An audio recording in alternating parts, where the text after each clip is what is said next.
So we will have a really interesting program today, and I'm warmly wishing you all welcome, especially Your Excellence Ambassador Liswaniso from Embassy of Namibia in Sweden, and all the experts and friends.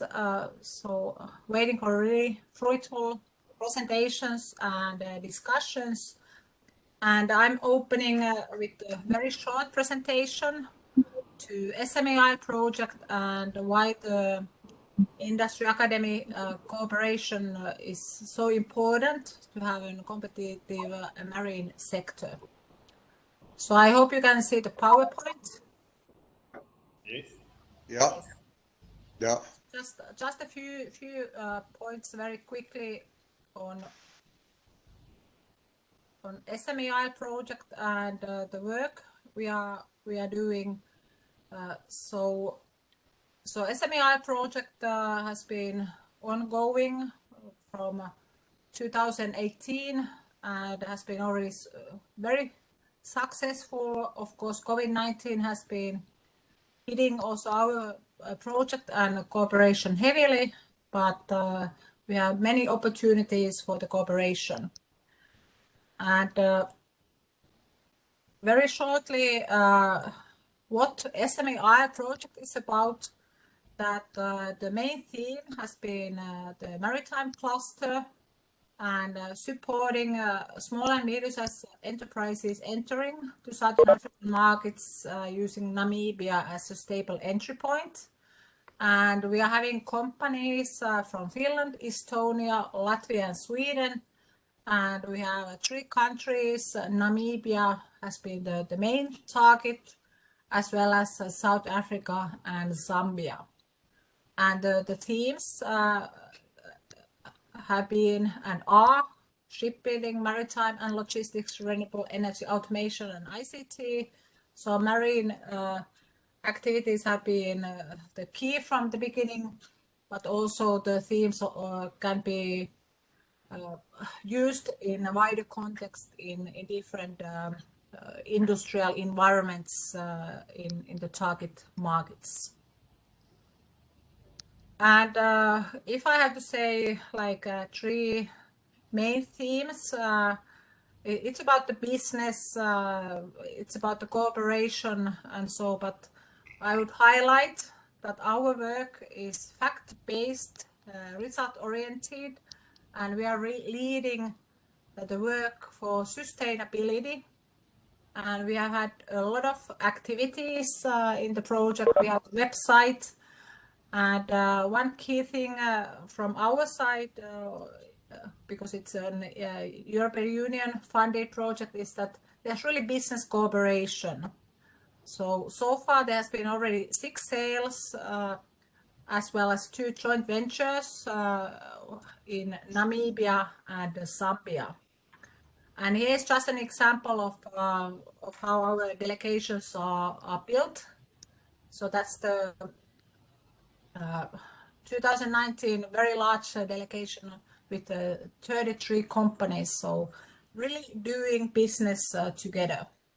And related to the academic cooperation, it would be a very long story, but as many of you know, that the cooperation to Namibia between Namibian counterparts and Satakunta University of Applied Sciences started with the research vessel Mirabilis, and that's 10 years of cooperation on research and education, and that could be a separate presentation, and Captain Heikki Koivisto would be the best to present. But just as an example from the cooperation where it's leading, that actually we are having marine engineer students arriving to Rauma, the Satakunta University of Applied Sciences, early 22. So they are doing a double degree on marine engineering. So that's on cooperation between Satakunta University of Applied Sciences, Namibia University of Science and Technology, as well as the maritime companies. So long processes, a lot of details, but I want to highlight the term cooperation is the key for our success. And my last slide, it's really about the cooperation and collaboration. So our friends from various events, I know some of you are already also participating today's webinars. So really also missing these face-to-face activities, what we have had, but we have had also very successful online meetings as from the previous workshop we had ambassadors also supporting our work. So within these words, I'm welcoming you all for the workshop. So waiting for the excellent presentations and fruitful discussions today. And I'm just mentioning that there will be also the most of the presentations available after the workshop, so you don't have to write down all the details. But I'm warmly welcoming you, Your Excellence, Ambassador Liswaniso, so to give your thoughts about the business collaboration between Namibia and the maritime sector. So the floor is yours. Thank you very much, Minna. I hope you are hearing me. Yes, very well. Thank you. Director of the program, research manager, Minna, Captain Heikki, participants from Namibia, some of whom I have met in 2019. Ladies and gentlemen, good afternoon. I will be brief, but first I would like to thank the organizers of this meeting virtually, SAMK, for inviting me to participate in this very important meeting on this theme of Namibia maritime sector insights and customer needs in post-COVID era.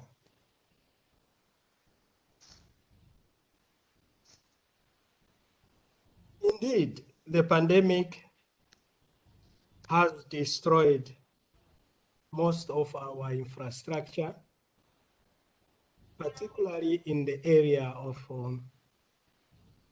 health, as well as tourism sector, roads, bridge, and many others. This has really affected the way we do business cooperation and even our traditional way of doing business. It's very unfortunate.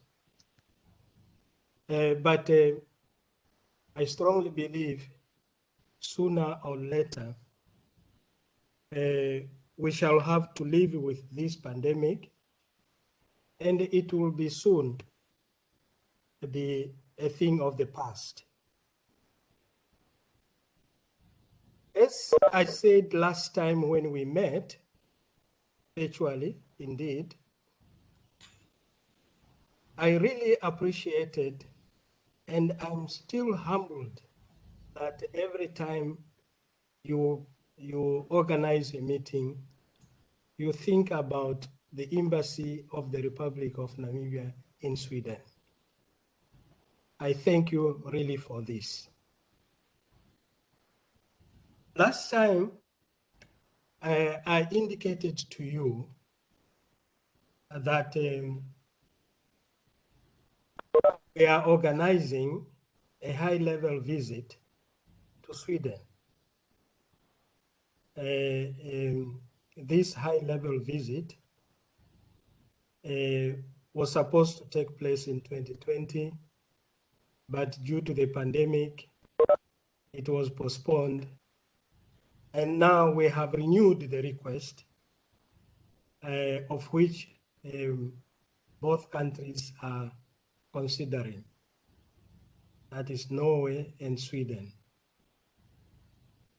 But everything is almost agreed upon, just being once again being disrupted by the pandemic, as you are all aware.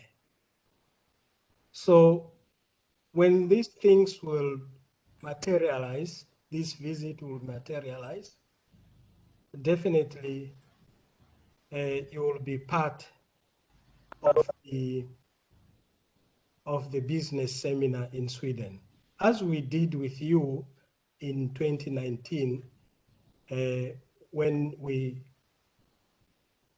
all participated in the working group between Namibia and Sweden. Secondly, you are aware that this time along, with regard to the working group between Namibia and Sweden, the host will be Namibia. And we have sounded, we are in discussion with regard to the host here and to the host in Namibia, I mean to Sweden and the host in Namibia, to find a suitable date. But see, the pandemic, again, is a stumbling block. But this time is Namibia hosting, and I'll make sure that actually we are partners. You'll have to attend this business seminar, this working group in Namibia. And I really wanted this working group to be so intense and oriented with business people, as well as the Wells Bay Corridor and some other business people. The Wells Bay Corridor, when they were here, I informed them about this visit and the working group, and it was welcomed. And so I really wanted to update you on what the plans are, so that also you could be put in your diary and be part of this mission. Otherwise, that is what I have for you. And once again, I really thank you for having invited me, and to thank the participants from my country, from Namibia. Thank you very much. Thank you, Your Excellency. So there's really need for the cooperation and joint business, but we have to be patient with this COVID-19 situation. But hoping to be also in Sweden someday. So it's things that you sometimes expect are everyday activities almost. So then pandemic situation is changing your life dramatically. So we are moving forward in the program. So our next speaker is Captain Heikki Koivisto from Satakunta University of Applied Sciences, and there will be a case on port digitalization that Heikki will present. So Heikki, the floor is yours. Thank you, and good to see you, Ambassador, from the other side of the bay again. on live, and thank you participating our webinars and bringing the good news. Yes, topic is about digitalization and more efficient operations, case port activity application, and I had to say immediately thank you to Namibia that this took place.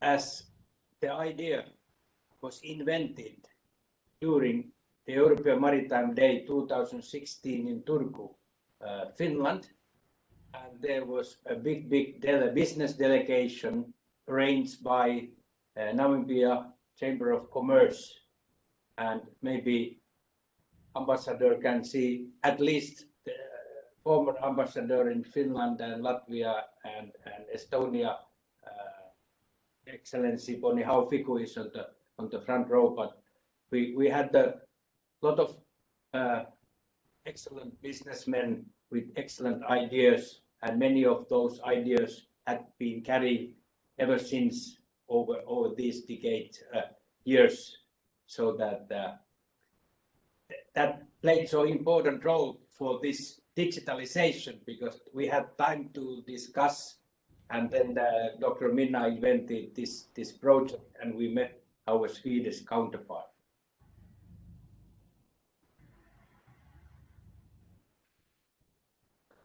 Yeah. So the project started actually 2017 to find the right partners. Port of Rauma was, of course, obvious, the very efficient port even before this project, but that they had found something new from here, and I'm pretty sure that former director of the port will mention something because he's talking after me. Then Port of Gävle, from Sweden side, Finntraffic and Swedish administration was the project leader. It was not only the app we were facing to, we had several goals, increased situation awareness, improved information exchange, even the environmental friendly operations were there in our list, but we quickly find out that all these goes hand by hand, like improved just-in processes, less waiting times, so you don't speed up with your vessel to anchor and wait for the pier. So we made quite huge reports on during this project. We had two test beds. So there was for the route change, the ferries from Turku to Stockholm, and for this port flow application, the ports Gävle and Rauma. What were the phases when we started the project? We did a lot of interviews, so big thank to the all stakeholders what we met and interviewed. We did a lot of research on these topics, that if there are similar applications had been done all over the world, but we didn't found them yet. Then we wrote a very good specification. We launched a tender, and we got tens of downloads of these tender documents, but finally we find that the company called Unikey from Finland was the best and the cheapest one, and so they won the contract. We could start the project, and then the first test we started to do with the application, so came Corona, so all this went more or less online. But we were still quite successful, and Finntraffic, who is taking care of for example, of our VTS services, they took this service, software as a service, as a part of their digitalization strategy. So that was the, let's say, the starting point for this growing up.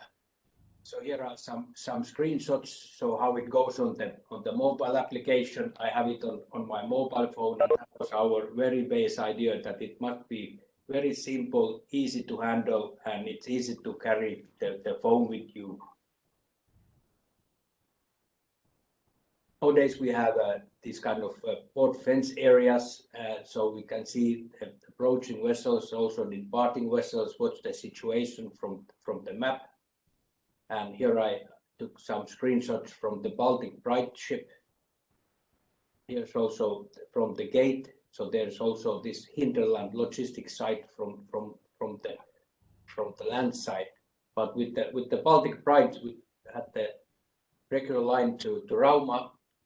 They were the test ship, and that's the first ever time that this kind of recommended time of arrival data was sent from our application to the Baltic Bright, and they received it on their bridge. The bridge officer of the watch saw that, okay, now on Adverto Ekdis, there's message from Port of Rauma, and then it confirmed that received new recommended time of arrival. For example, that the pier is not ready, you have to slow down and less emissions. And this was done in October 2020. And how we became so successful with the ships, for example, it's because we have this pilot exemption certification here in our Maritime Training Institute, and the captains of different ships who are sailing to Rauma came to take this certification, and same time we could show them this application, and so they downloaded and told us that, okay, this can be a good tool for us to follow the coming actions when they are, for example, at the port in the berth, so that they don't have to go up on the bridge and start to follow what's going on. So this is also a tool then to widen this way, but it was easy to sell to the captains. Now it's spreading the application, so it's in use of 16 Finnish ports already. The Sweden is several ports coming, joined also in USA, and several Baltic ports has showed their interest. And Uniki with the team of the ports, they had grown the project already. So we made, if you think about building a house, so we made the base, and now the house is growing up. So there's already berth planning tool in use. There are for different orders to follow up that this ship has ordered fresh water, sludge, someone to pick up the sludges, or whatever other orders. Then there are now tugboat company, for example, an oil company who want to have their own fleet in this system, and it's their internal information, so they can see the movement of their ships in the whole Baltic area, and also the actions in the terminal. And this kind of new thing what we'll have in Europe is this European Maritime Single Window Environment. So we will have an EU Act coming in force 2025, and that there we will need this kind of application for sure. So here are some new features which I mentioned. For example, here is the port view, so that and the berth planning tool is already in use in Kokkola. They brought this idea because they said that they meet all the stakeholders in the port Monday, and they look the situation for the coming week, and when they close the door, this Excel sheet is out of the date. Now they have 24/7 updating scheme for all the stakeholders. And to convince the audience, last summer we participated Sea Trade Awards. It's an UK-based award, 32nd time in the maritime business.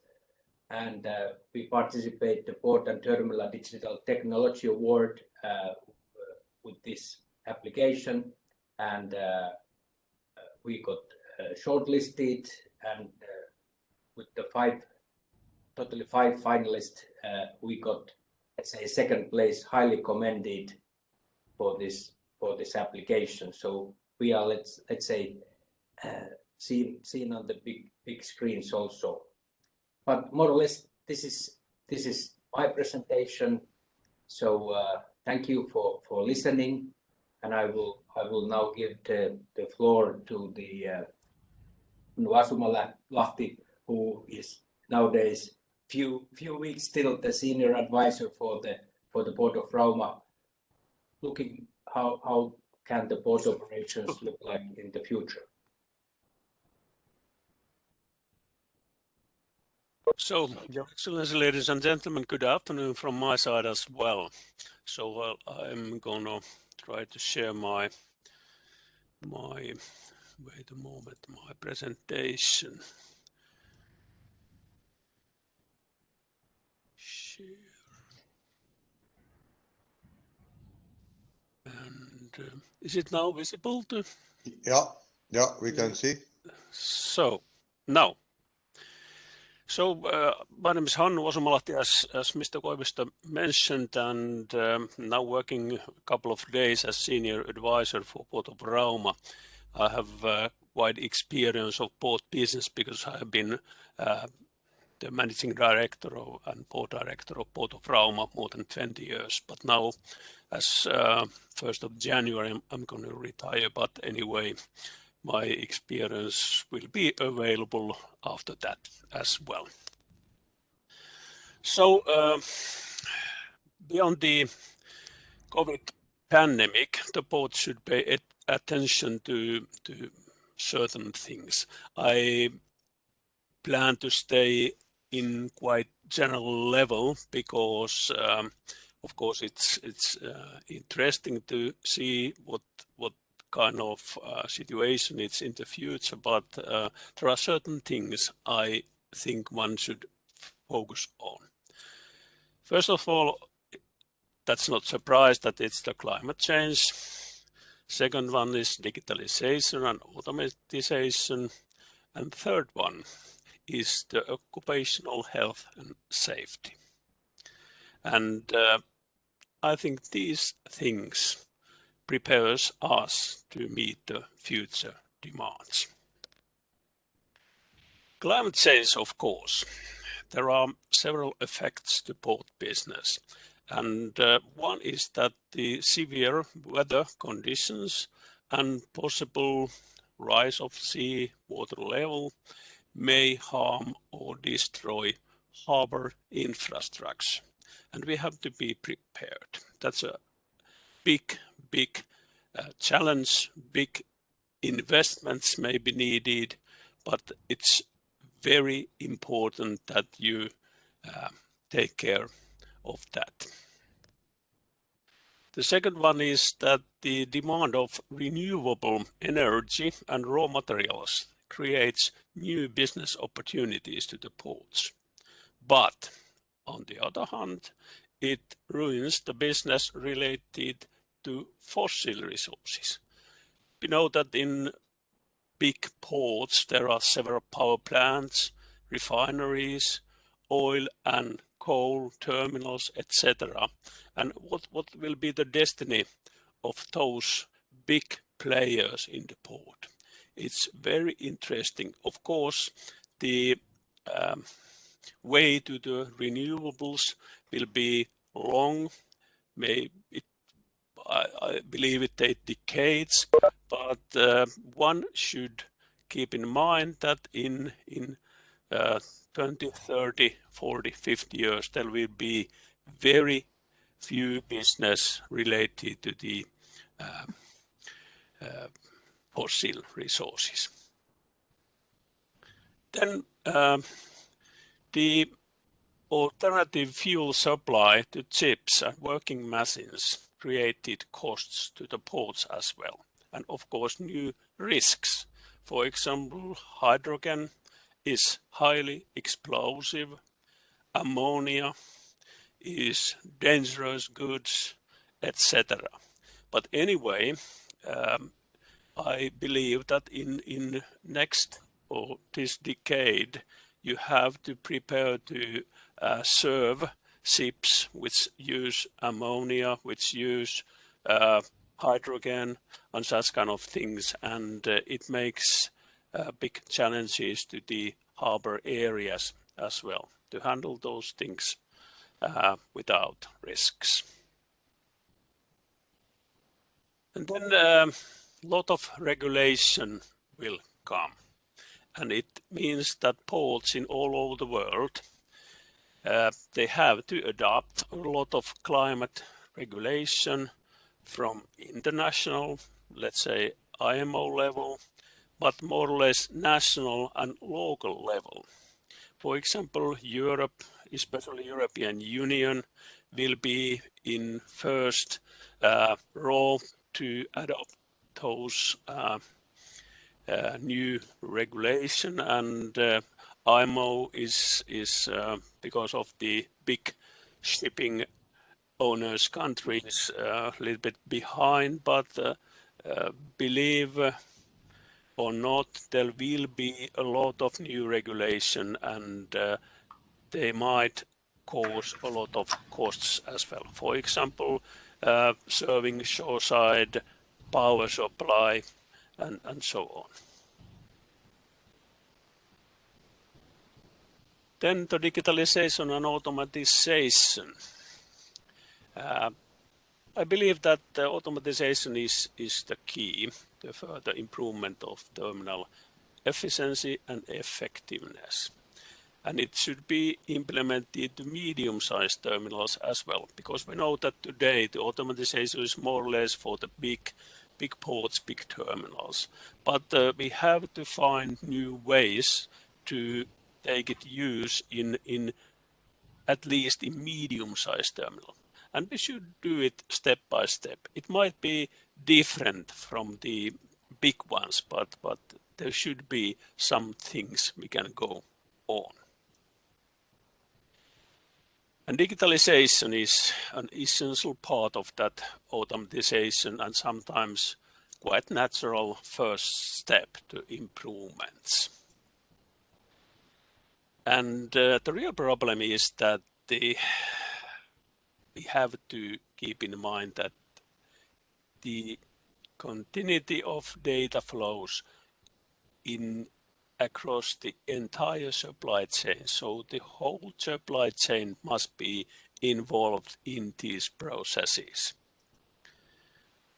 And the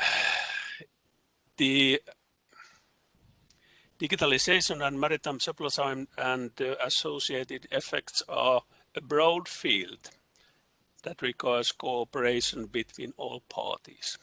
And as Mr. Koivisto earlier mentioned, for example, this port activity app, we succeeded to get together all the parties which are involved in.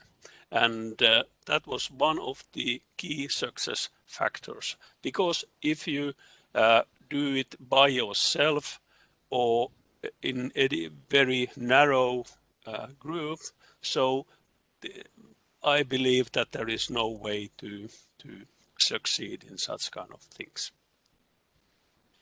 And then there are different kind of solutions, but they can be local, national, and international, and all are necessary. But because of the, let's say, international business of the supply chain, it's very important that most of the solutions, they are more than national. Maybe neighboring countries, maybe let's say here in Europe, in European Union level, etc., etc. But anyway, some of them have to be, let's say, global ones to meet the requirements. And then the last bullet point is the occupational health and safety, and that might be a little bit surprise to you that I focus on this bullet as well. But ports have been recognized as a dangerous place to work, and well, that has been the situation. But on the other hand, it has been proven that all the operations can be made in a safe way as well. So we have to go towards to safe working. And the other thing is that safety and health in ports is the responsibility of everyone. So every single docker to the highest CEOs of the port, all have to be involved. Then there will be new ideas and concepts in automatization, in cargo handling, and it demands that a special attention ought to be paid to safety further on. And then we need adequate training to identify risks and to adopt safe working procedures. Then, of course, providing workers with personal protective equipment, and this is quite natural in Finland, but I have to tell that, let's say, little bit less than 10 years ago, we started in Finland use helmets in docking work. And it's quite interesting that we didn't demand that kind of protective equipment earlier, but now we have gone to let's say, better procedures. And then, of course, developing and establishing proper procedures to deal with emergency situations. Sometimes it happens, and you have to train, and you have to have clear procedures which all people and parties know what to do when something happens. A big emergency will sometimes come. So those were my bullets, and we can continue discussion during the panel discussion if you have any questions. But I believe that those things I have now mentioned are the essential elements in the future of the ports. Thank you, Hannu. And as Hannu was saying, we will continue the discussions in the panel phase. So next in the program would be Patrick Nawaseb, but unfortunately Patrick is not available today. But we have Captain Heikki Koivisto who will replace the presentation. So Heikki, the floor is yours again. Same man again. so yes, it's a pity Patrick puts up me late in the evening that he cannot make it, and then we make this plan B, so-called, to share somewhere the screen.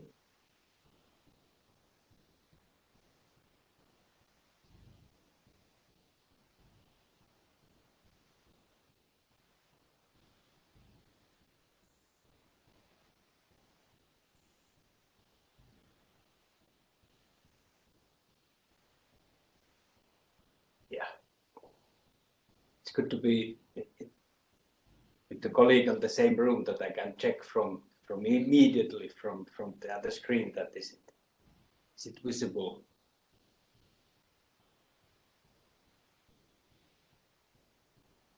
Slideshow from yes. So topic is customer needs for efficient operations in port, and many of those items Senior Advisor Hannu Asumalahti said influence straight to the customers, and from the shipping company they go to the trucking company, and then to the shopping market, and then finally to the individual companies asking that where is my PlayStation? We have seen now, for example, big delays for transportations and so on. So when we look Africa, first of all, it's a huge continent, and many of the persons participating this webinar visited Namibia and can recognize that the countries over there, huge country, 2.5 times bigger than Finland, for example, 830,000 square meters, 2.4 million people. And if we check the position from the south side, so the Walvis Bay latitude is 22 degrees south and longitude is 40 degrees east. So if we try to put ourselves on the northern hemisphere, where do we end up? We actually end up at the corner of West Sahara area, south from the Canary Islands. So both hemispheres are very different of a type. So this was the one thing which was strongly in the mind when I was starting to prepare this short presentation for Patrick. But definitely the port, there are two ports, Walvis Bay and Luderitz. They are nicely situated for a good, efficient port. And what makes it very unique for the two ports in Namibia is that there are landlocked countries on east side and north side of Namibia. So there are the four main corridors. Number one is Transkunen corridor, and then the Walvis Bay Donda Lubumbashi development corridor. Number two, Transhari corridor, and lastly from let's say from Luderitz, there is Trans-Orange corridor, then to the South African markets, and took me a long time to invent the thing that there is, for example, no straight road at the coast from Walvis Bay to Luderitz. You had to drive inland and do this quite long trip before you are in the Luderitz. But there are 300 million people living in this SADC area, and good efficient port, safe port is the port which can still grow for sure. I took some slides. I know that they are not so clear, but to see some figures at how many ships has been visited the ports of Walvis Bay and Luderitz. So the NAMPORT is the port authority which is running both ports, and you can see that there's big numbers in the 12, 13, 14, and then came down. Here was a strike on the fishing industry, so it can be easily seen here. But for some reason, of course, there's a COVID is playing a vital part. But if you look at the numbers of vessels visiting Walvis Bay, so it had stayed a bit down now from 17, 18 even. But the Luderitz is staying at the same level. This is the one point I will check from Patrick, that what are the main reasons. And but still the total cargo handling, if you see the number of vessels had gone down in Walvis Bay, but still the total tons are still about the same. So there is much similar than took place also in port of Rauma, that the ships are getting bigger, and you need deeper fairways, you need bigger container cranes, you need more land area to handle the goods. So that's probably the main reason why the number of the ships has come down a little bit and stayed down a little bit, but even you can see that cargo is still at the same level.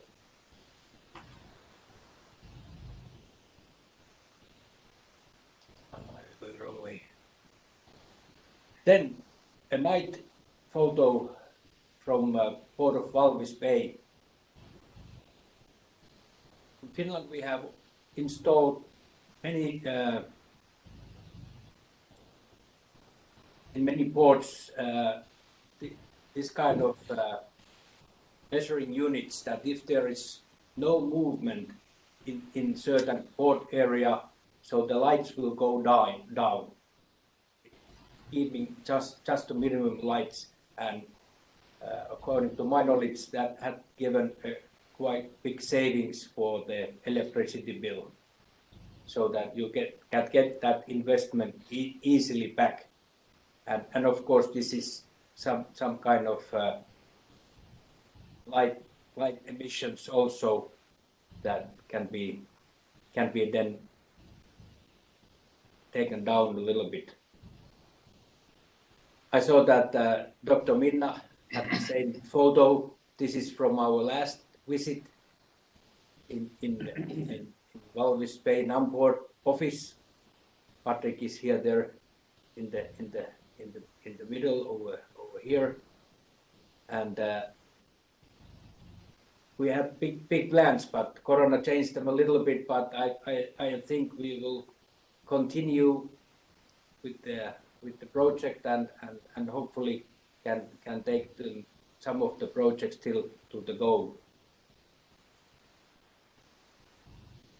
This one slide is showing the trip from here, from the Central Baltic area to Namibia. You can see that this time was before the Arab countries get the results that who's allowed to fly over the Saudi Arabia, for example. So at that time we still had to face to east first to Hormuz Strait and then over the sea again. So it brought something like 45 minutes extra for the flying time, but now it's shorter to fly using the Qatar Airways, which has not yet started operations to Namibia. But I've been talking about this possibility that there are ships coming with the crews, which contract are closing. So they are looking for a safe, affluent crew change port. So with the new air terminal in Walvis Bay, I would say that this is one good opportunity to Namibia to start marketing to shipping companies that what about planning to have crew changes in Walvis Bay or Windhoek, but mostly Walvis Bay as it's so much bigger. So that's one issue which I like to stay open, and maybe one day we can talk with the Excellency Ambassador about that, what we had to do to get the shipping companies to know about the possibilities of arranging crew changes in your country. So here are the from the last trip. So there's the new 300 million euro port in operations. There's still quite a lot of handworks done and new office taken in use. But same time we can see that there are flamingos at the beach standing with the one feet only, and the oyster farms next to the port. So it's quite interesting combination what is there. And when we want to make the port again more efficient, we do have some possible solution from these applications what I presented earlier. So more or less this was from my part for this one. Thank you, Heikki. And thanks for also keeping up the timeline. So our next speaker will be from Walvis Salt. So Operations Director Klaus Frielingsdorf. So I will give you Minna, the floor. Yes. Minna, if it is in order with you, I just want to say one or two sentences. Is that in order? Yes. Heikki, Captain Heikki has requested me originally to talk about the topic on customer needs with regards to energy efficiency in the marine sector. I had a good thought about it, and because our company, Walvis Salt, is not really in the marine environment, I thought I will not do the topic justice from my perspective to really talk about it. So we've opted to propose a alternative topic, which I am sure you will find quite interesting. And Klaus Frielingsdorf is our operations director. He did the research with the PSE company in the US. So he will explain, and I'm sure there will be quite interesting. It will form a basis for some interesting discussion to follow. However, just one or two sentences how the COVID has impacted also on our business. We all know how freight rate internationally has increased to the very high levels where we are at the moment. And in the salt industry, it is often the value of your freight and your logistics is higher than the cost of the product itself. And that impacted us. We are at the moment not competitive for our farm markets. We are competitive around and in the area of sub-Saharan Africa, but the more we are further away, the more non-competitive we are. So we hope that the freight rates will decrease in the near course. And secondly, the congestion in the ports internationally is also affecting us.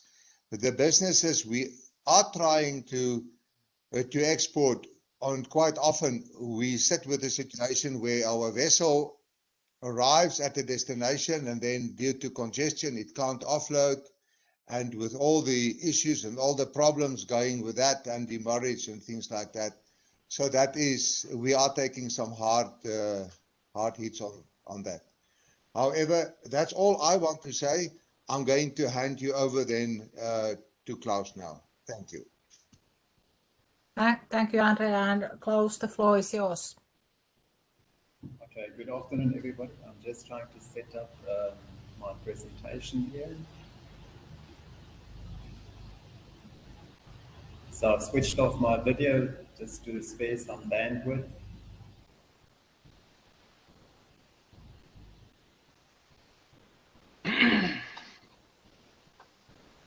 I think you should be aware. I think you should be able to share your screen. Yeah, there's a little icon. When I click on it, it doesn't seem to respond nicely. Minna, I have shared the presentation with Heikki. You should have it as well. Okay, so if there's some technical problems, so then we can. Heikki, do you have the presentation nearby? So if you can share Klaus' presentation from your computer. Yes, it's ready here. So just give me the rights to present. So I will start drawing. Yeah. Okay, so please, Heikki, I think you have the rights.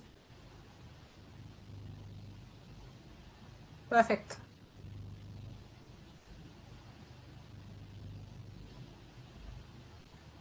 Okay. So just to add on to Andre, and I'm also delighted to see that there's a lot of emphasis on digitalization and modeling. And this is basically the theme of my presentation today. So I thank you kindly for this opportunity to share this high-level presentation with yourselves on quantifying the effects of climate and process uncertainties on the salt field production capacity using solar evaporation pond modeling. So before I continue on the slides, I just want to mention that the actual modeling has been performed by the Siemens PSE group and their technicians. They have been using their GPROMS platform to model the processes. So Mr. Heikki, if you can go to the next slide. So Walvis Bay Salt is a solar sea salt producer located in Walvis Bay. We employ two parallel solar pond systems to produce salt from seawater that we extract from the outer Walvis Bay lagoon. The southern and the northern pond systems are approximately 1,900 hectares and 3,050 hectares in size respectively. Each of these systems is subdivided into a concentrator pond system that produces maiden brine and a crystallizer pond system that produces salt from the maiden brine, and this spent crystallizer brine is disposed of in the ocean as bitters. Crude salt production is dependent on weather conditions, environmental factors, and salt field management practices. So for general information, no reagents or other are being used in the seawater concentrate and crude salt production processes. And other than pumping, mechanical harvesting and hauling, and maintenance activities, no other external energy imports are employed in the solar crude salt manufacturing processes. So the next slide, please.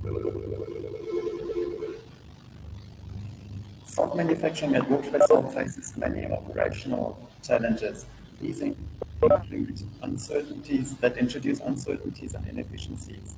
And these include operating under an unoptimized concentrator to crystallizer area ratios, inaccurate in situ seepage measurements, secondary brine flows out of and into pond systems, salt production from wash effluent and bitten before final discharge, brine mixing, very low winter evaporation rates, and pump failures. Next slide, please.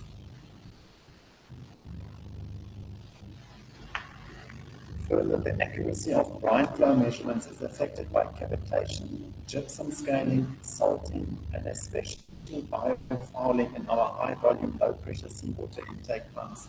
So in this image, you can see the amount of mussel growth in our seawater pipelines has a very great effect on the pumping and pumping measurements.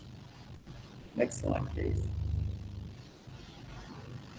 So we are currently experiencing more frequent wave overtopping due to the occasional storm and spring high tides. Such wave overtopping introduces unwanted quantities of seawater into our pond system, and this causes operational and maintenance problems. This could be also related to the climate change that the previous presenter referred to. Next slide. So wind is the greatest contributor to the evaporation. However, frequent high wind speeds create wind fetch that results in reverse brine flow and occasional pond wall breaches between non-successive ponds. This again creates operational and process inefficiencies. Next slide. So Walvis Bay Salt's primary motivation for developing a mechanistic model for a digital twin of our solar pond system is to obtain a more accurate estimation of the balanced crude salt production capacity under variable environmental and process conditions. The current in-house method for estimating salt field production have, on occasion, proven to be unreliable and inaccurate. This has created great uncertainty in sales forecasting and budgeting. Further, we would like to establish more accurately key process parameters under variable environmental and process conditions, such as seepage, seawater intake, maiden brine and bitten production, and the optimum concentrator and crystallizer area ratios. So the digital twin will also be used to estimate salt production from bitten and wash effluent, as well as to create a means of measuring our process performance. Next slide, please. So the Siemens Group PSE Group has used a three-phase approach for the development and deployment of a mechanistic model in order to perform quantitative analysis by the digital twin model. Stage 1 required calibration of the classical Keinänen formula that is used by the model for estimating evaporation rates. The calibration is performed against the on-site standard Class A evaporators weekly freshwater evaporation rate measurement data. Stage 2 involved the configuration of the solar pump network systems and flow sheets and calibrating the model using pump network operational and process data. The last stage, stage 3, constituted the actual deployment of the calibrated model to quantify the effects of climate and process uncertainties on the salt production capacity and operational parameters. Next slide. So evaporation is the driving force for solar sea salt production. Climate and brine factors determine the rate of evaporation.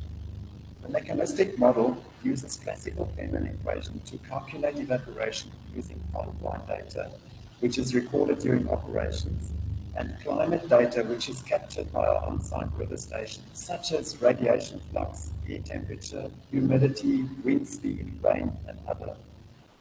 The Keinänen equation estimation of the evaporation was calibrated against the on-site Class A freshwater evaporation rates, and you can see a good fit was achieved, as observed in the graph, where the blue dots represent the Class A evaporator measurements, and the orange line represents the actual Keinänen estimation of evaporation.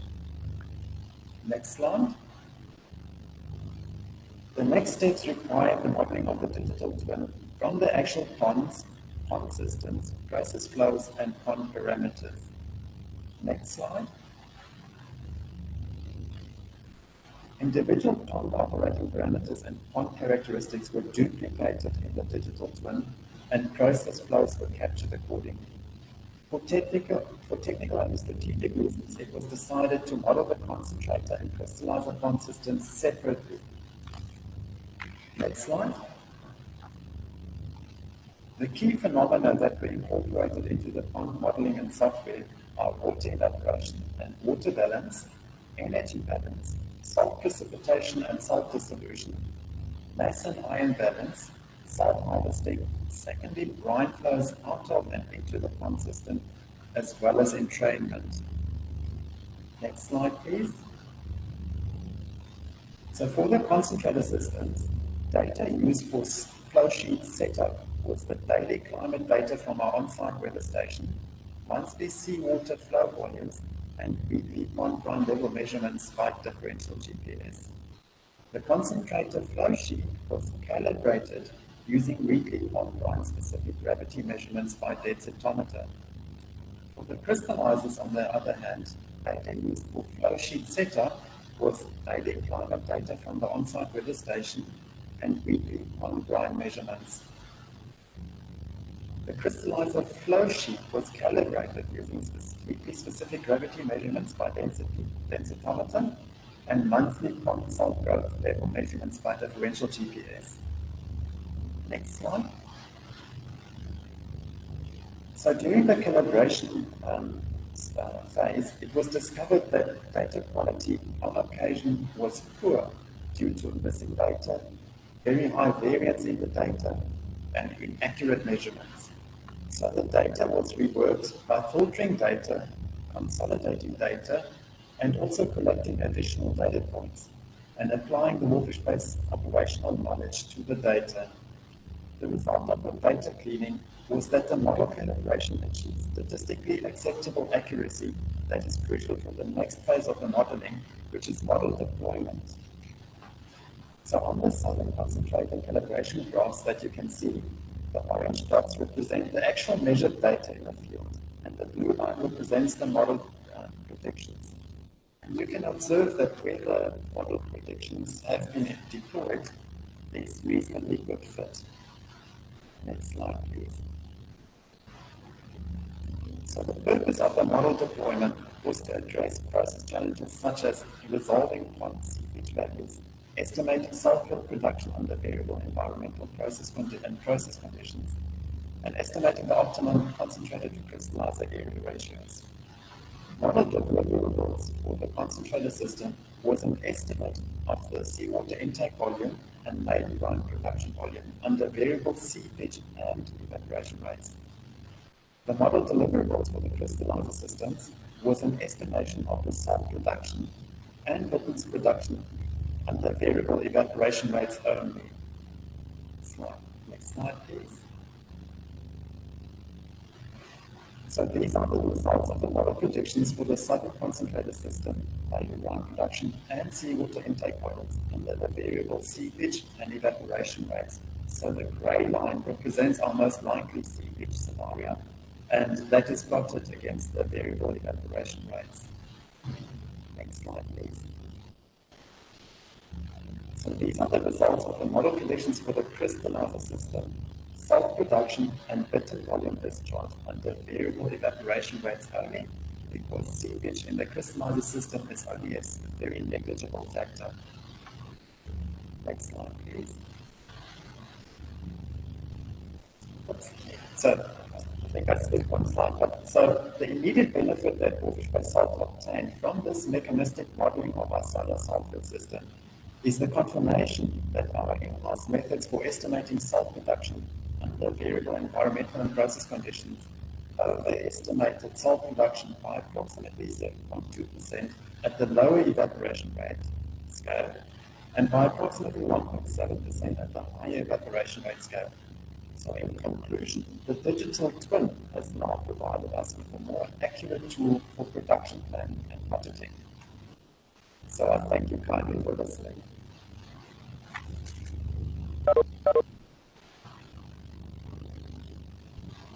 Thank you, Klaus. Very interesting information. And we can continue discussions on this. So one example of energy efficiency from your salt company. We are continuing with the energy efficiency theme. So we are having Markku Uusitalo from Rauma Maritime Construction, and Markku will tell how energy efficiency is taken into account in the shipbuilding. And Heikki, am I giving you or Markku the rights to share? Markku has the presentation in his laptop. Yes. Okay, so now it should be okay for Markku to share the screen. Yeah.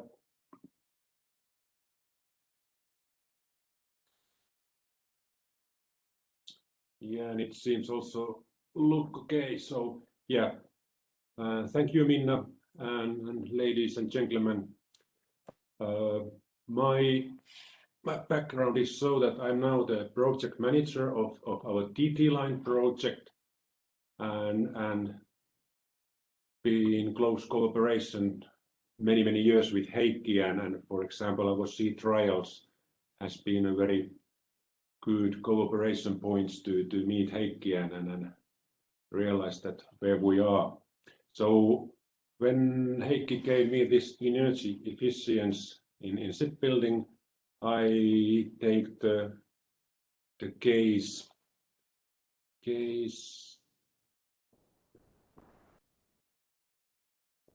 our Aurora Botnia, but first few backwards about the marine constructions. So shortly RMC. So we are fully domestic owned Finnish shipbuilding company and founded in the summer 2014. And we are working in the seaside industry park Rauma. So the old shipyard area is now called Seaside Industry Park. And RMC, we are specialized in the construction of the car and passenger ferries, icebreakers, and also the Navy and border guard vessels. And also nowadays, our important role is developing and security of supply, life cycle services of Finnish governmental vessels and the industry cluster. And the case, what I would like to show you now is our latest new building, Aurora Botnia, where we faced first time so-called energy discussion and what is the custom demands for the energy saving. So Aurora Botnia is built for Kvarken link, and they are operating in road between Vaasa and Umeå.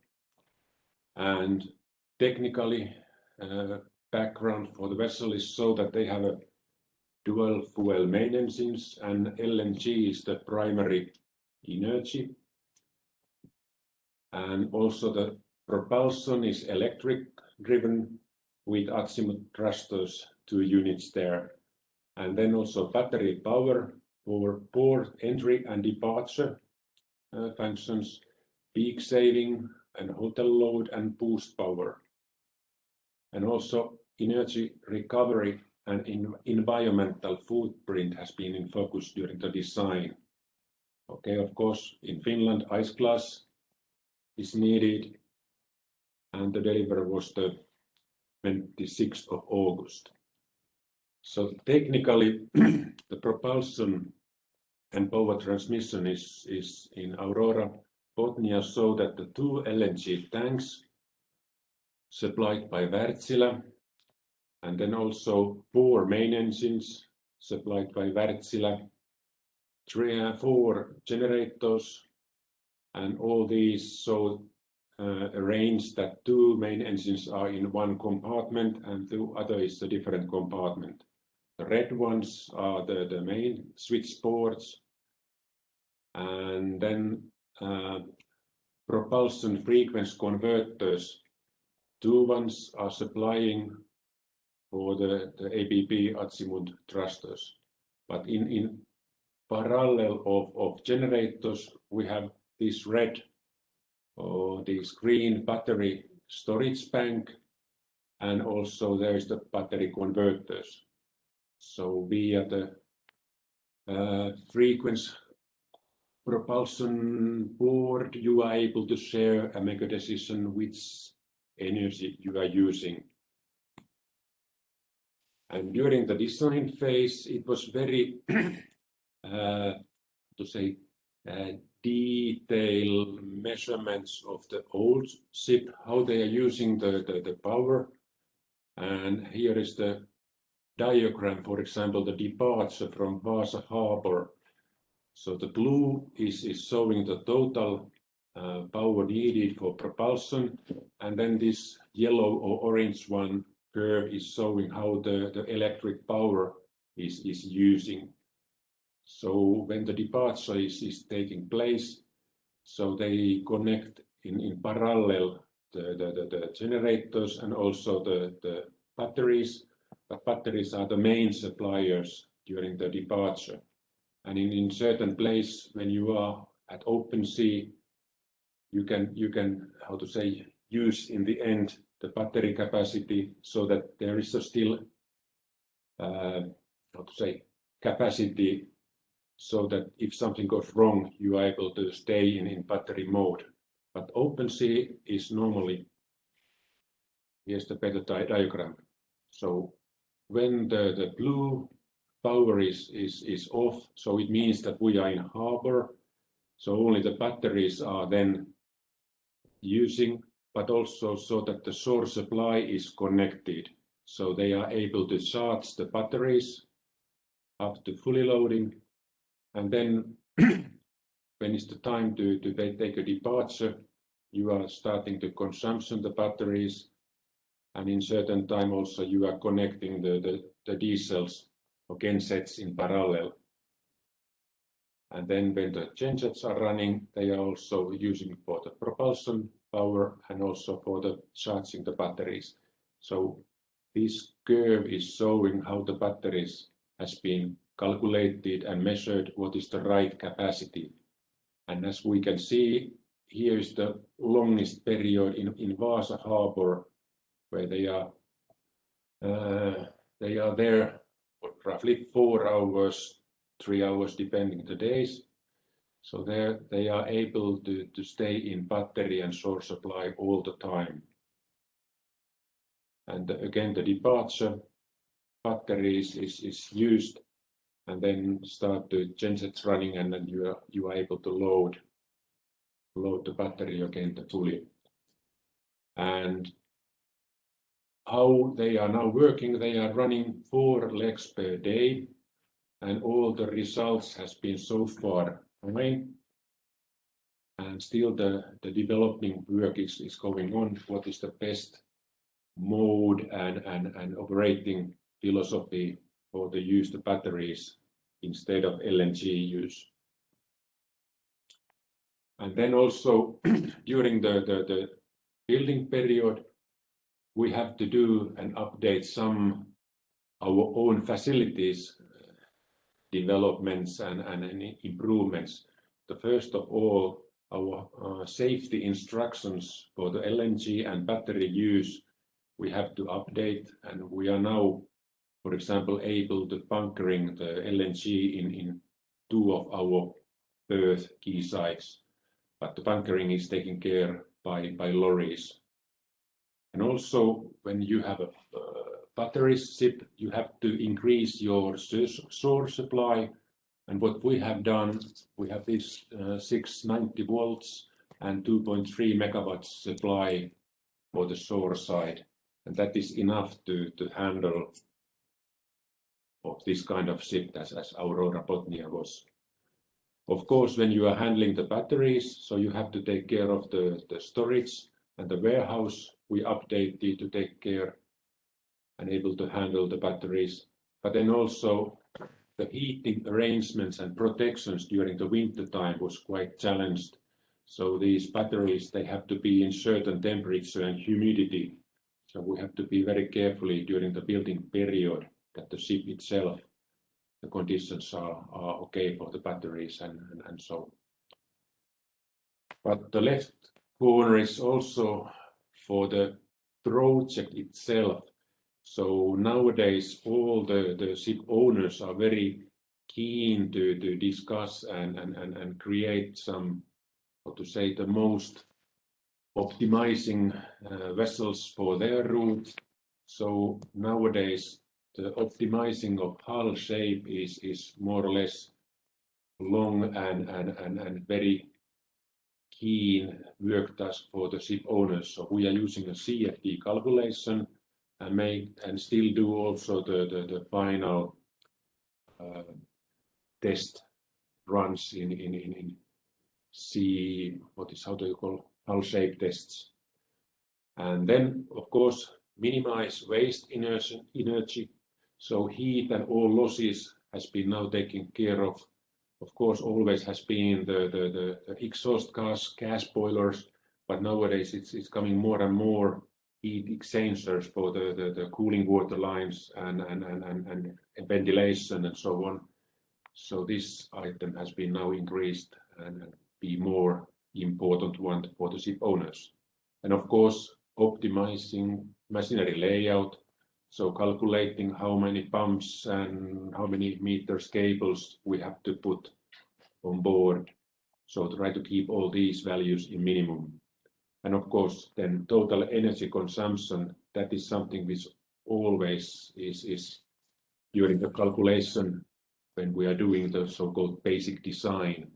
And for example, in Aurora Botnia, this hotel and harbor standby mode, so they are fully able to be also in battery mode, self-containing the ship. So they not needed to connect the source supply if not available. So that is also something new which has to be taken care of account.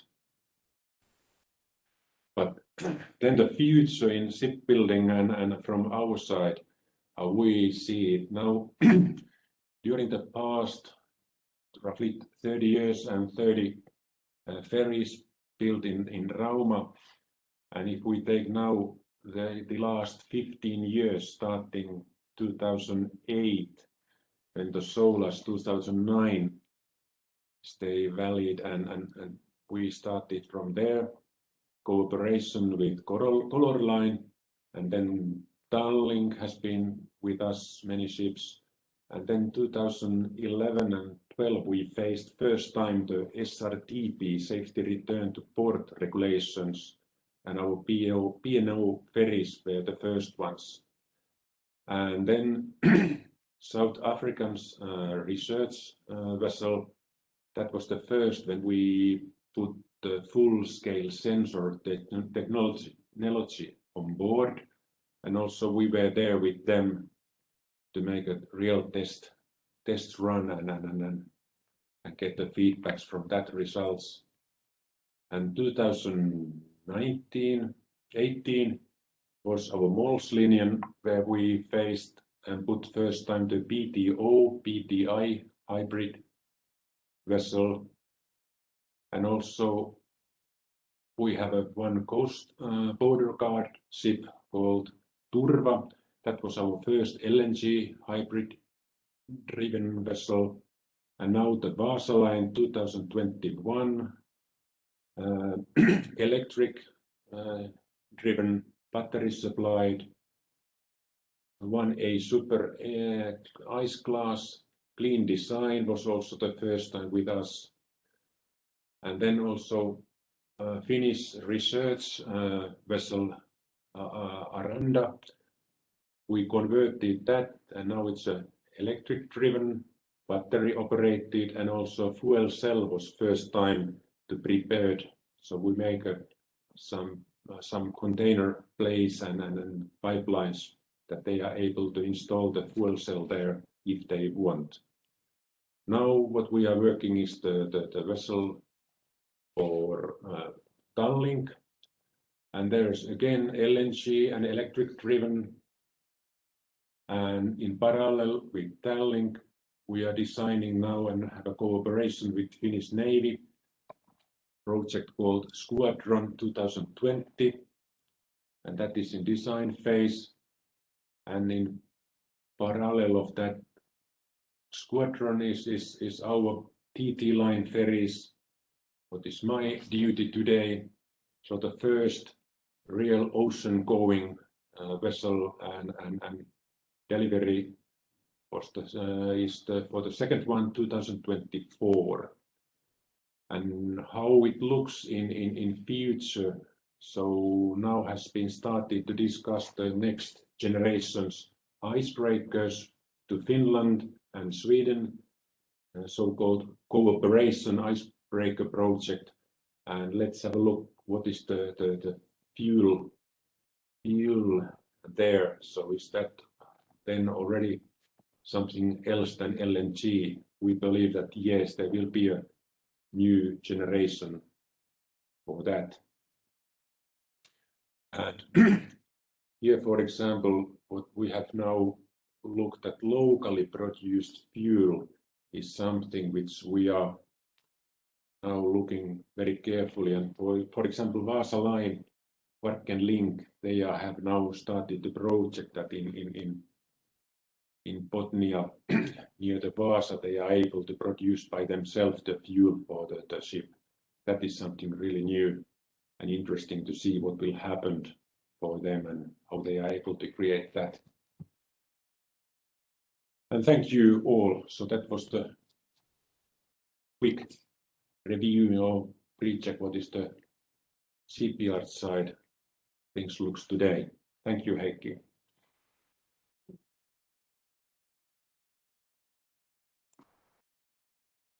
Thank you, Markku. Another excellent presentation on the maritime sector and how the energy transformation is affecting the shipbuilding. So a lot of innovative solutions that RMC is doing in a close cooperation with many partners as Satakunta University of Applied Sciences. And we have had all the presentations for today. So we're heading to the panel discussion phase.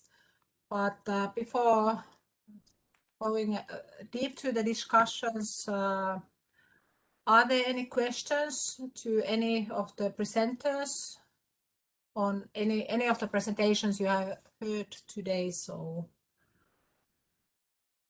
you can either raise your hand or you can just open the microphone. So So we are not having like 100 people. So if somebody has something to comment or question to the presentation, so the floor is yours.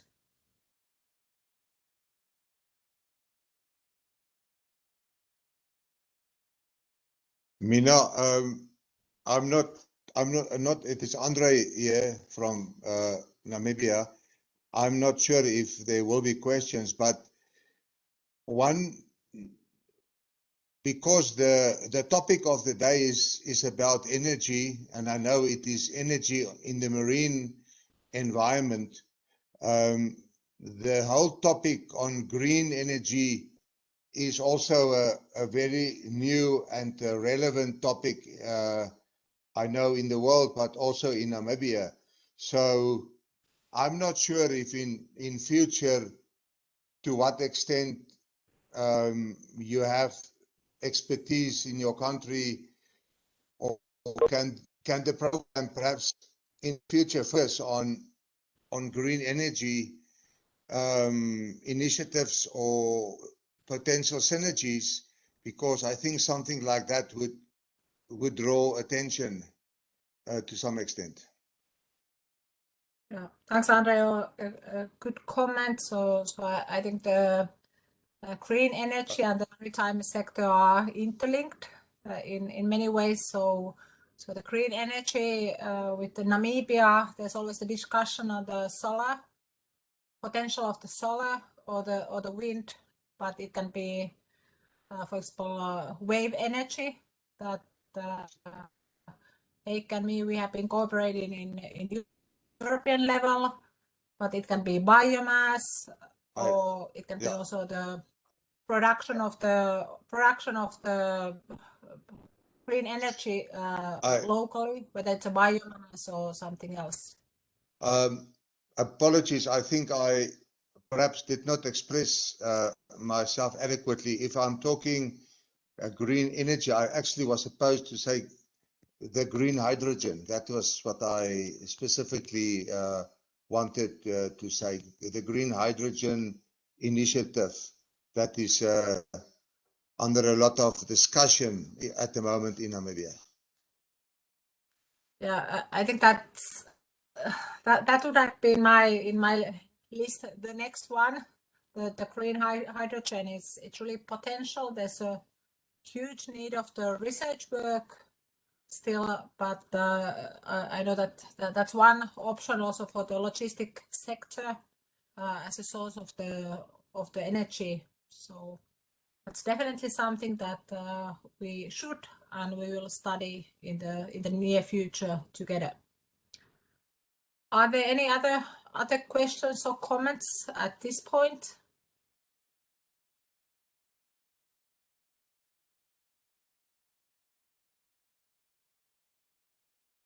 Sounds rather quiet, and I don't see any hands. So let's move forward to the panel discussion.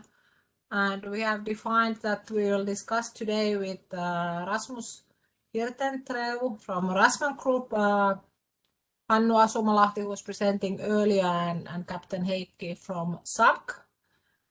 So as Rasmus hasn't said anything yet today, hello, nice to see you online. Hello, Minna. So can you shortly present who are you and what is your connection to Namibia and Southern African markets? Yeah, hello to everyone, and happy to see you all here. Most of you, we are familiar with each other, so we have met here in Tallinn and same time in Namibia. And I've been in Namibia 2 times. Unfortunately, the last trips were cancelled, but hopefully we will manage to visit Namibia at the end of this SMEIL project. I really hope. But yeah, I have been in Namibia, and my interest is, of course, South African market to find the businesses there. We have present our small wave energy converter solutions. Same time, we have present our workboat concept called Sea Tractor. And also we have entered into the modern house building industry, developing and designing, same time producing and marketing, selling the innovative tiny houses covered with glass facades and so on. So of course we can have had a nice presentation for you all once we have time for that. Yeah. Thanks, Rasmus, for a short introduction.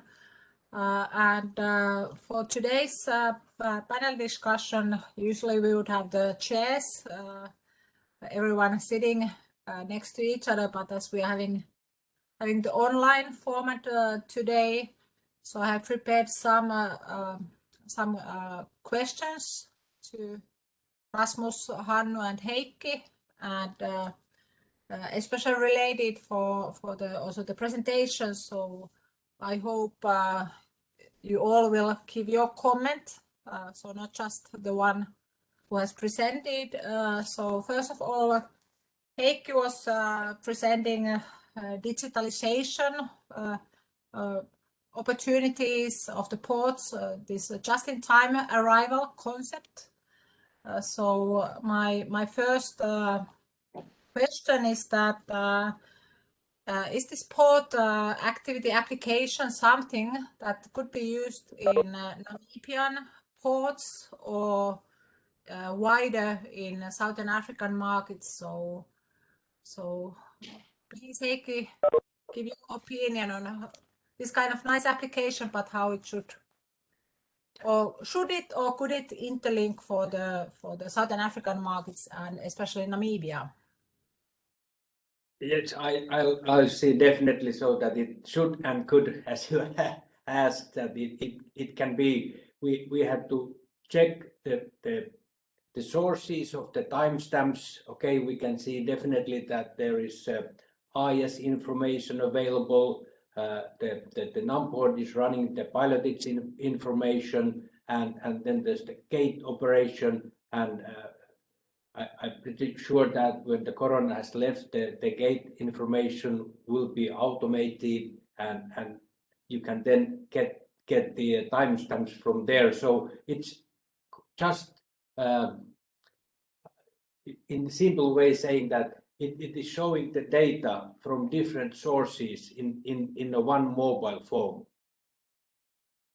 and there is no limitation how many sources you can have. You can tailor make them, and of course, like here in other ports, that you have to always check that the data you are sharing is a data which is not against you. For example, you are competitors. You don't want to give your competitor that data, but definitely it is an opportunity, and we have the IT company.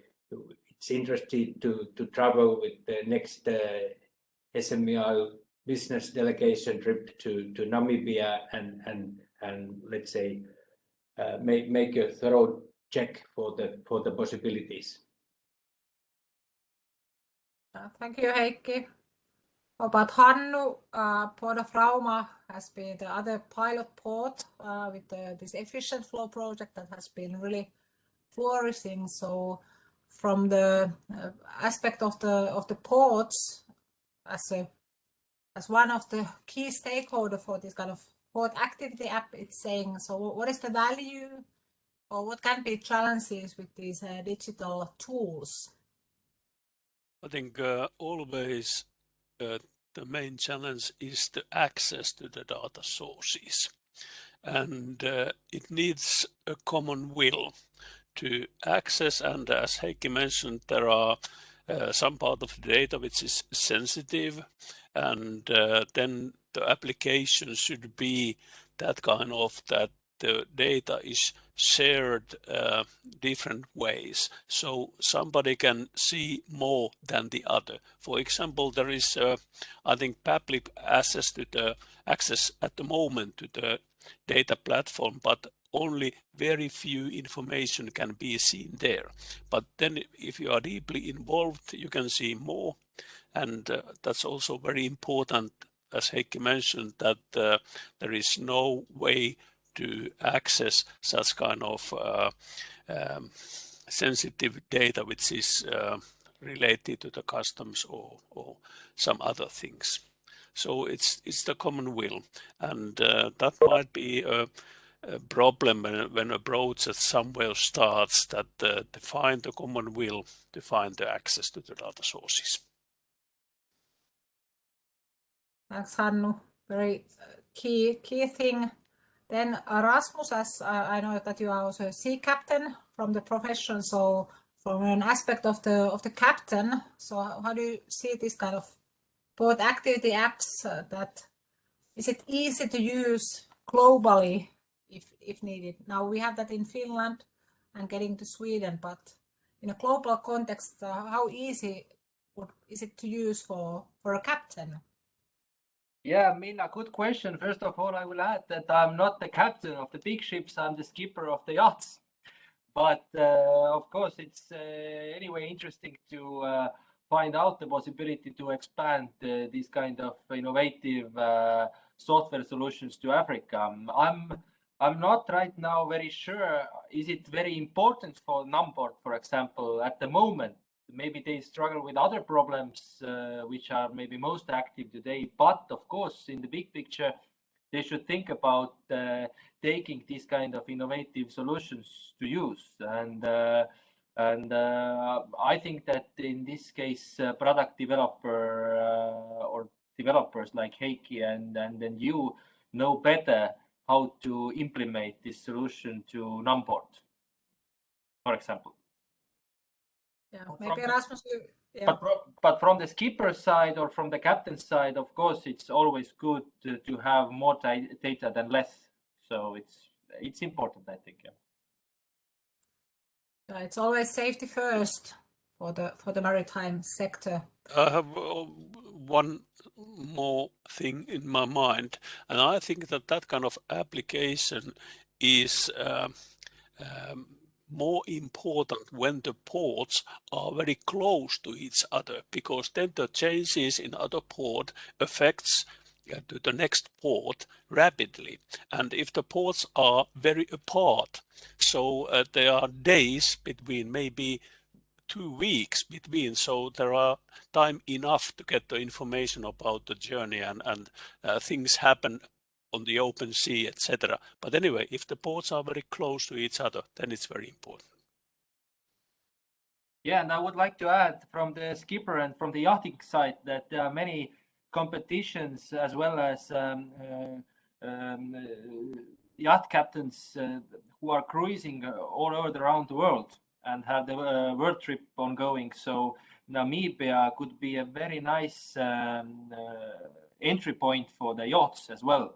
Unfortunately, today they are not taking pleasure crafts and the service is not developed yet. But for example, South Africa waterfront area is excellent place for skippers to stay and take their supplies, maintenance, repairs, because the sea is breaking the yachts heavily. So I think that Namibia, especially in Walvis Bay area, could be a very nice place for hosting yachtsmen. Yeah, that would be really combining the tourism and maritime sector as well. Yeah. Good idea. Yeah. Let's continue with the second question. So, Hannu, you presented many key aspects for the ports in the future, and as you have been also cooperating with Namibia, being there. So, if you had to select one thing, what is the key for Namibian maritime sector, for the ports, for success? What is that one thing that you would really uprise from your presentation? That's a very difficult question, because I'm not aware of all the details concerning what has happened. I've visited Namibia 6 years ago, and I think that a lot of things have happened since. But I believe that for example, those renewables, if they are, let's say, solar panels, etc., maybe there are not that much to do with the ports, but maybe the shoreside electricity and then different kind of biomaterial recycling, such kind of things are nice opportunities for the South African countries as well. Yeah, that seems so. And Heikki, do you have something to add? Do you want to rise up the digitalization or something else for the past developments that has happened? Yeah, we have talked about this renewable energy things a lot. For example, we were estimating once with Andres' company the possibility for wave energy, but definitely we came in the solution that it could be a solution for them, but it's so unsure. After one good storm, your electricity source is gone. So no company can lean on that. So it's better to keep on paying to NamPower monthly. I don't know how often you pay for that, but you know there are different possibilities, and this kind of renewable energy as a Namibia coast is one of the best coast for wave energy as a research. So that can be in coming years when the technology goes further, one possible solution. Andre, do you have something to add? Yeah, Minna, I need to be very careful not to criticize anything or anybody in Namibia, but I think obviously the economy of the country and the let me put it this way, the economy of the country at the moment is going through a tough time, and that influences the volume going through the port. It is the volumes are lower than normal, and I think many things can be done slightly different in order to create more investor investor confidence, bring more investors, and these things has to be attended to create investor confidence. I think there are low-hanging opportunities with regards to energy that should be investigated, and as Heikki said, that includes I think wave energy, but many other. I don't see a framework, a renewable energy framework in the country that can guide the industry, and I think that is something that one can look at. That's all I have to say. It has been really a tough time that many economies have hit hard with the COVID-19, but hoping that there will be the new opportunities rising up with this new normal. So I think we agree that it's the really unexpected times that we have been living almost.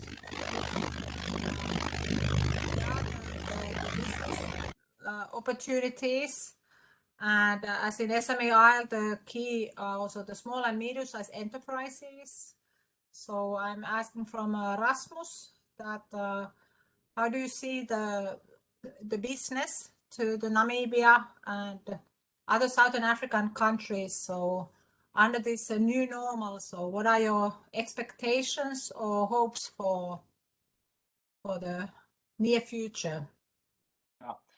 Yeah, as Andre said, that if the country is struggling with economical crisis, then it's of course hard to bring the new innovation with a high price. I agree with him totally, and that's why I said at the beginning that I'm not sure that Namibia is taking very innovative things at the moment in the highest interest. But of course, they need to survive, I understand, and developing new services and solution, it's very important. And as we see that we are quite ahead of different innovative solutions for maritime and other industries, also for the renewable energy, then we should find the balance between the investments and also the demand that Namibia needs at the moment. For example, we are talking about wave energy. We have also developed a wave energy converter that we have presented for Andres' company and for others like Numbord, and also Heikki knows about our development. But if I'm honest with you, it takes a lot of investment to develop the certain concept to a certain country, for example Namibia, and I don't think that the producing price is in balance at the moment with the investment into this solution. So I mean the energy price, producing price. So we need to find maybe more simple ways and easiest solutions to implement into the Namibians and to Namibian market. So I don't think that we need to think very high and very deep tech at the moment. Yeah, thanks, Rasmus. And actually, one thing that we haven't discussed today in detail is the training and education.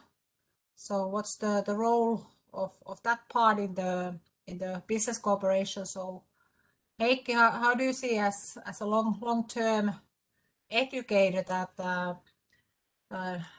increasing the knowledge, is that having some role for business cooperation now or in the near future? Of course, presenting a training institute, I can only say that yes, definitely it must be in a very vital role, the training, and for example that was the one key factor for us to start this double degree with NAST for the marine engineers. So we are improving the level of maritime training, and then the other side, the students will bring that knowledge back to Namibia after spend time at the international fleet, and it will, let's say, it will definitely bring something with them, and there are new possibilities. For example, like Rasmus said, with the yachts coming to Walvis Bay to have a bit similar. You don't have to start with that big like waterfront in Cape Town, but I've seen the plans that there is for the yachts a big area planned next to the port of Walvis Bay. So they are in the plans, but of course it needs money to start, and you need some kind of pre-agreements with the different competitions that they'll stay there and so on. But definitely it's there. The nature is there, and its location is excellent. So it's also a good way forward. Thanks, Heikki. And I have the last question to Hannu. That there are of course several associations related for business cooperation, and I know you have been active, for example, in the Association of Ports in Finland, and Namibia has, for example, Walvis Bay Corridor Group and so on. But do you have some thoughts that what kind of cooperation between different associations could support the business initiatives between Central Baltic area and Namibia? Well, I think that those associations I've been involved in, like Finnish Ports Associations, is more or less for the Finnish ports, and then the relations between European Union, etc. But when I visited Namibia once, so I see the Walvis Bay Corridor Group, and I also received material and such kind of monthly letters from that organization a couple of years, and I was quite impressed. I think that the activities the Walvis Bay Corridor Group made, as reported in bulletins, so they were in very good shape, and I think that it's very well organized, and I think it's a good one. But I don't know what kind of association from let's say Nordic countries can be in contact to those associations, because they need to do something together. Not the let's say the conditions are different here in Nordic countries and in Southern Africa, and always the such kind of work should be related to the conditions, and it's very difficult to, I don't know, there are things I think one should learn from the South African partners, and there are things one should learn from the Nordic countries partners, but anyway, I think that there is not much to do. Yeah, of course, there are the associations related for the this export and business cooperation. So from SME side, we have, of course, the Latvian. Yeah, that's different. That's different. Yeah. Yeah, but with the thematic association, I agree that it might be a longer way for cooperation. So time is flying, and we are like 3 minutes left for this webinar. So I'm thanking Hannu, Rasmus, and Heikki, and also Andre participating the discussion. And Rasmus, you have still something to say? Yeah, I would like to add that for me as a businessman, I'm looking for one thing is the stable and also long-lasting business environment. And this is maybe something we should start from, because we are now presenting our very nice and innovative solutions to each other. And we, after this seminar, we just know that who is doing what, but how we can proceed is the main question, to reach to the deals, business deals with Namibia and vice versa. So I think that we should start to develop the business environment. And the business environment includes the taxation, also establishing the company, data investments, and so on. Because here in EU, it's very easy to expand your business through the EU.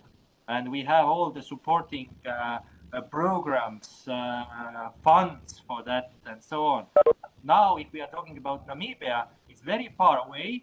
We know each other already. It's a big step ahead, but we haven't reached to the real business environment with each other. Because I don't think that Namibians understand very well what we are doing here and how the business goes and the taxation policy and vice versa. So I think that maybe the good end of this project, because we need to understand that the project is over soon, is that we give some good tips and also trying to establish the draft of the business environment for the businessman. Means that for me, if I would like to establish my sub office in Windhoek, for example, then it's possible me to make these kind of arrangements online, or I need some certain persons I trust in Namibia for that. Because anyway, I need to transfer the money between my companies, and just to send money to somewhere, you know, we are not stupid, I think all. So we need to find this link to establish businesses in Namibia. And also if, for example, Andre would like to export his products to Finland, to Estonia, then he needs to have a trustful partner here, and also a manual how to open his filial here, for example. Thanks, Rasmus. A good comment. We have been doing this in a general level with this doing business in SADC. So there's a public report on that, and then we are also having the SMEI platform that is giving the information in the general level for the business men, but we are also in the phase in the SMEI that we are having the support for these very practical questions, even with this COVID-19. So this work is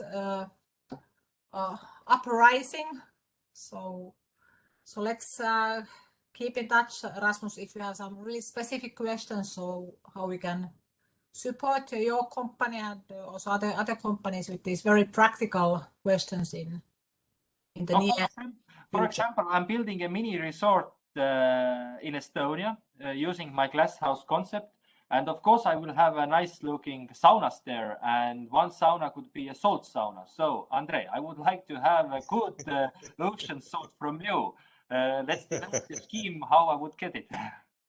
Yeah, welcome. You're welcome, Rasmus. Yeah, business is developing already on this online form. So let's continue the discussions. But for today, we are ending the webinar. So I'm thanking you all for participation, great presentations, different views, and especially Your Excellency. Thanks for participating and bringing the importance of the cooperation, of course, from business to business between universities, other stakeholders, but also on the national levels. So that's the basis. So I'm wishing you wonderful winter wonderland time from Finland with the snow and freezing conditions. And we are keeping in touch with the cooperation. So we keep up the good work on the SME Island.